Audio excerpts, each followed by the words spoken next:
Diane Keaton was born Diane Hall on January 5, 1946, in Los Angeles, California. She grew up in a home where imagination and practicality lived side by side, a mother who encouraged domestic craft and expressive play, and a father who insisted on discipline and steady work. That early tension produced in her a restlessness married to a work ethic, a curiosity that would drive her into theater, and a steadiness that kept her grounded through the uncertain life of a working actor. In high school, she discovered the stage and pursued drama studies at Santa Ana College and Orange Coast College before moving to New York to study at the Neighborhood Playhouse, where lessons in truthful acting shaped an approach that prized presence, listening, and the small physical choices that reveal inner life. Her early career was forged in summer stock, off-Broadway productions, and small television parts. She adopted the surname Keaton as a stage name and learned the rhythms of rehearsal, the discipline of early call times, and the resilience required to survive long runs and frequent rejections. Those years refined a technique built on restraint, an economy of gesture, an ear for conversational cadence, and the conviction that silence can carry as much narrative weight as speech. She cultivated an ability to inhabit characters from the inside out, making nervousness, awkwardness, and interior conflict feel human and specific rather than merely eccentric. Keaton's transition to film arrived at a moment when American cinema was moving toward intimacy and character-driven storytelling. Filmmakers were attracted to actors who could carry nuanced human contradictions, and she fit that niche naturally. Her screen presence was at once vulnerable and sharp. Laughter and anxiety lived in the same breath. Early roles highlighted how she could take a neurotic impulse and turn it into sympathy rather than mockery, letting audiences see the dignity beneath embarrassment. Directors and casting agents began to notice a performer who could make interior life audible, translating stage economy into cinematic subtlety. Her cultural breakthrough came through collaborations that became landmarks in late 20th century cinema. One performance, in particular, altered the grammar of romantic comedy by centering neurosis and self-questioning as narrative engines. She created a character who spoke with halting sincerity, who dressed in menswear touches and loosely layered garments that read as a lived personal logic rather than a fashion statement. That wardrobe became iconic because it emerged from character choices, a personality that rejected polished glamour for comfort, intelligence, and a quietly defiant individuality. The role won awards and established Keaton as an actor capable of reshaping genre expectations. The accolades amplified a voice that was already unmistakable, rather than rest in the comfort of a single successful persona. Keaton continually reinvented herself. She embraced roles across genres, broad comedies, intimate dramas, ensemble pieces, and character studies that examined motherhood, regret, and aging. Each part demanded new registers. Physical comedy one year, restrained heartbreak the next, scenes where silence did the heavy lifting. She worked with both established auteurs and emerging directors, willing to be a collaborator who would support risky material and anchor fragile narratives. Her choices signaled an artist more interested in exploration than in maintaining a singular marketable image.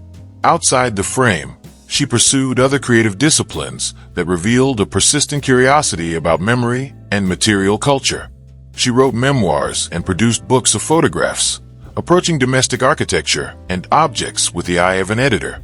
She described rooms as repositories of lives and curated images as a way to hold time.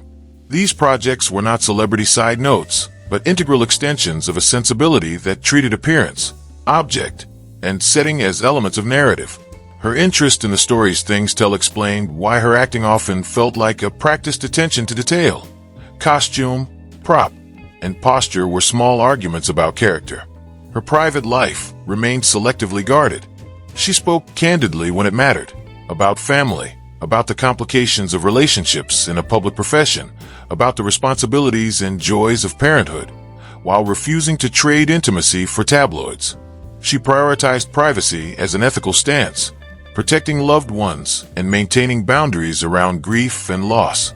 Friends remembered an actor who was fiercely loyal and who carried a practical, no-nonsense approach to day-to-day life even as she navigated the rarer moments of celebrity. In later years, she became a model of reinvention for actors confronting time and changing industry tastes. She returned to quieter, character-driven films that asked for accumulated life experience rather than youthful bravado. Those parts were studies in how time reshapes perception. Gestures that once read as impatience could, in middle age, become weary wisdom. Pauses that once suggested indecision could, later, register as deliberate moral consideration. Critics and teachers pointed to her control of tempo, breath, and silence as lessons in acting technique.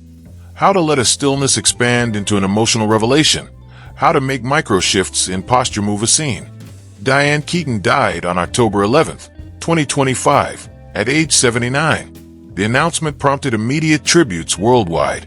Friends and collaborators remembered an actor who made vulnerability into an art form and whose precision could lift an entire film. Reports about her final days noted that medical responders had attended her home and that she was taken to a hospital. Family representatives requested privacy as details were processed. Close sources later described a sudden decline in health in the months before her death, a rapid change that led her to withdraw from public life and spend time with family. The choice to keep specifics private was consistent with how she had lived, protecting intimate facts while sharing what mattered to work. Public reaction blended grief with celebration. Film societies mounted retrospectives. Filmmakers and fans highlighted the technical and emotional lessons of her career. Fashion commentators revisited the influence of her wardrobe choices. Acting teachers replayed scenes to teach control of tempo and the power of understatement. Her legacy persisted beyond filmography. She transformed perceptions of on-screen womanhood by making neurosis a source of empathy, and by proving that an actor's distinctiveness can become a creative calling card rather than a constraint. Diane Keaton's life was a long experiment in attentive living, an insistence that small choices, how one stands, how one dresses, how one listens matter. She left a body of work that rewards repeated viewing and a public persona that modeled integrity and curiosity. Her passing closed a singular career, but the performances remain, offering an education in how to translate interior truth into art. Thanks for watching Fact Revealers. If you enjoyed this deep dive, like the video, subscribe for more weekly revelations, and ring the bell to never miss an episode. Drop a comment with the fact you found most surprising, and share this with a friend who loves curiosities. Follow us on socials for behind the scenes, and vote on what we reveal next.